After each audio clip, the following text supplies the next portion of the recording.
هرچی فکر کردم نتونستم از این موقعیت بگذرم و از آقای دکتر موریدی نخوام که امشب تشریف بیارن و چند کلمه برای ما صحبت بکنن.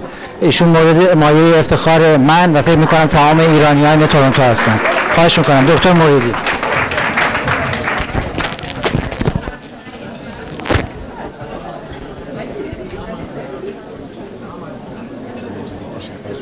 اینو خواهش میکنم من از این براتون بذارم.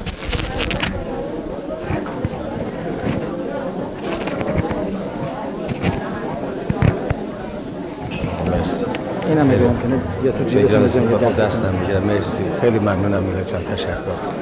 خیلی متشکرم. بنده هم به سهم خود اولا خدمت خانم ظهوری که از ایران تشریف آوردن خیلی مقدم عرض میکنم و امیدوارم که این یک هفته‌ای که در تورنتو، امیدوارم که در ریچموند هیل تشریف داشته باشید تا در تورنتو. به هر حال این یک هفته‌ای که اینجا تشریف دارم امیدوارم بهشون خوش بگذره و قدمشون خیر هست. همین جمعیت بزرگی که در این رستوران زیبای شیراز که به اسم شهر شیراز کشور عزیزمون ایرانم نامگذاری شده، همه اینجا جمع هستیم. این نمونه این هست که نشانه این هست که قدم ایشون خیر بوده و انشاءالله که امشب مبلغ بسیار قابل توجهی برای بنیاد خیریه مهر کوثر جمع‌آوری خواهد شد. همانطور که اطلاع دارید در کشور عزیز ما ایران اوقاف یکی از سنت‌های قدیمی ما بوده که مردم وقت می‌کردن، املاک رو وقت می‌کردن به مؤسسات خیریه، به بیمارستان‌ها، به تیمارستان‌ها، به اصطلاح درمانگاه‌ها و مؤسسات خیریه زیادی بودن در کشور عزیز ما ایران در گذشته. و اوقاف هم واقعا یکی از سنت‌های تاریخی ما ایرانیان بود که متأسفانه در سالهای پیشین یه مقداری این سنت در ایران تضعیف شد.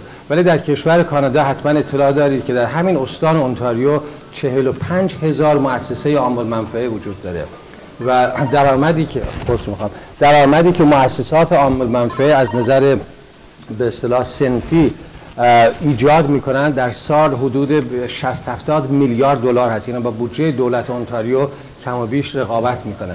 بنابراین خود این یک نشانه است از این که هموطنان عزیز کانادایی ما و ما هم که کانادایی هستیم چقدر در امر خیریه فعال هستیم و کمک میکنیم.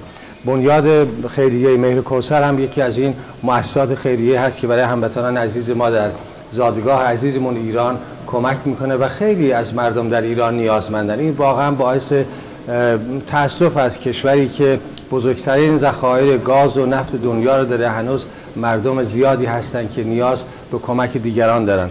بنابراین این جمع باشکوهی که اینجا هستیم واقعا فرصتی هست که بتونیم این کمک هامون رو از طریق بنیاد مهر کوثر به هموطنانمون برسونیم.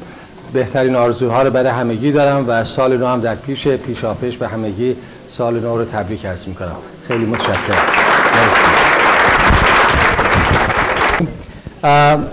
اجازه میخوام خیر مقدم مخصوص خدمت خانم هما سلطی و آقای دکتر خلیل آسایش هم بدم.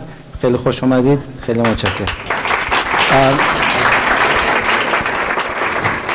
قبل از اینکه شام رو با هم دیگه صرف بکنیم میخواستم دوباره یادآوری بکنم که بنیاد خیریه مهر کوثر به طور رسمی در کشور کانادا به ثبت رسیده.